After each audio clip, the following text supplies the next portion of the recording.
So, have you ever thought about learning to code, but maybe felt a little intimidated? Well, this explainer is for you. We're going to take our very first steps into the world of Python, and I promise it's way more of a creative adventure than some dry technical chore. But before we even think about writing a single line of code, let's start with a really fascinating question.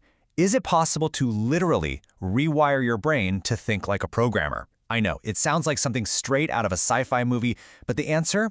It might just surprise you. You're going to want to stick around because we will absolutely uncover the science behind this. All right, let's dive in. Our first stop is what I'm calling the Python invitation. We're starting here because Python isn't just a programming language. It's a whole philosophy. It's designed from the ground up to make coding open and, accessible to everyone. This whole idea of simplicity, it's so important that it's actually written down in a set of principles called the Zen of Python. And this one line, simple is better than complex, well, that's kind of the guiding star for everything. It means the language is built to be as clear and readable as possible, which, trust me, is a huge relief when you're just starting out. And this all goes back to its creator, Guido van Rossum. See, back in the 90s, he set out to build a language that was not only powerful, but also as easy to read as plain English. He made it open source, which means anyone can jump in and contribute. And get this, in a nod to its fun, accessible vibe, he named it after Monty Python's Flying Circus, not the snake. How cool is that? And here's where the real magic comes in. Learning Python isn't just about the language itself. It's like you're getting a key to this giant treasure chest of pre-built tools called libraries. Want to play around with data? There's a library for that. Build a website? Yep, there's a library for that too. This massive community effort means you don't have to reinvent the wheel every single time. You get to stand on the shoulders of giants. Okay, so now that we kind of get the why behind Python, let's get into the how. This next section, thinking before typing, this is the real secret of all great programmers. It's not about how fast you can type, it's about how clearly you can think. It's all about creating a map before you ever start the journey. And this slide right here, this is that map. Just look at this 4-step process. Every single program, I don't care if it's your phone's calculator or some crazy complex video game, follows this path. And notice something here? Writing the actual code, that's the last step. The real work, the heavy lifting, happens in the planning stages. Now, that word algorithm, I know it sounds a little scary, right? But it's not. As you can see, it's really just a recipe. Think about it.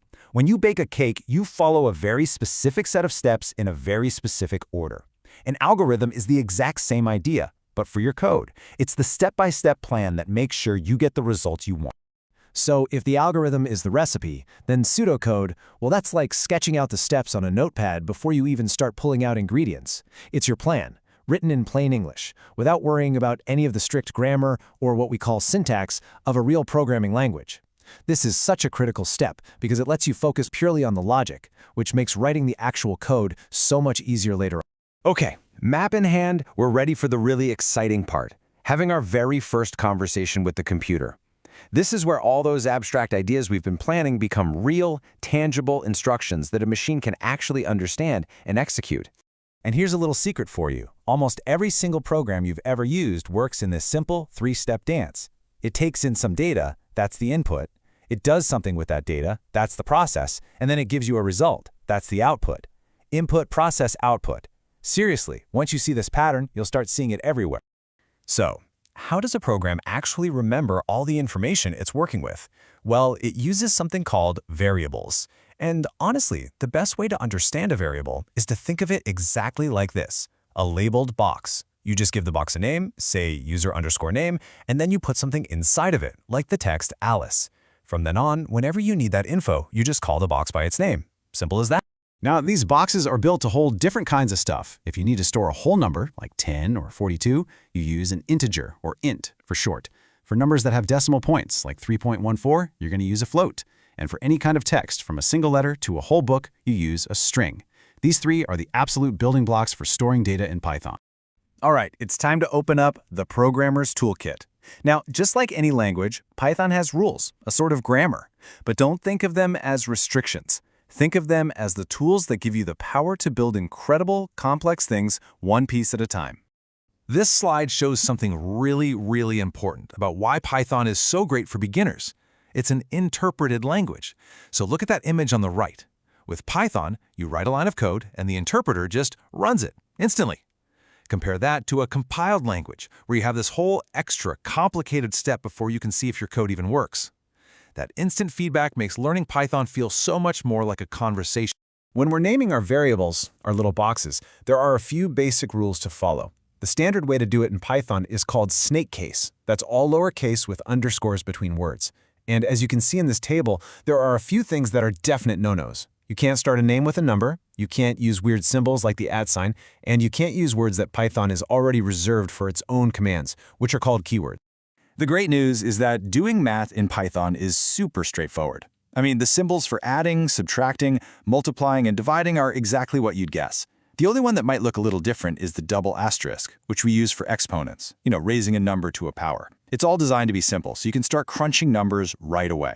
And that brings us to our final, and honestly, our most important section. We talked about the philosophy, the planning, and the tools. But none of that matters without this one thing. This is where we circle all the way back to that big question we asked at the very beginning. The secret has this amazing scientific name, neuroplasticity. It's the incredible ability of our brains to physically change and rewire themselves based on what we do. And here is the mind-blowing part. Every time you sit down and practice coding, you're not just memorizing commands. You are physically building and strengthening the connections in your brain, literally carving out new pathways for this skill. We always hear that old saying, practice makes perfect. But I think a much more powerful idea is this one, practice makes permanent.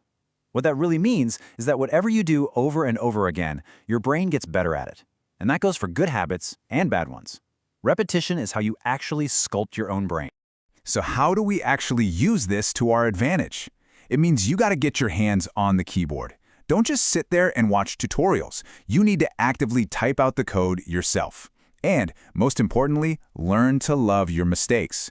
Every error message, every bug you have to fix, that's a golden learning opportunity. That's making those neural pathways stronger.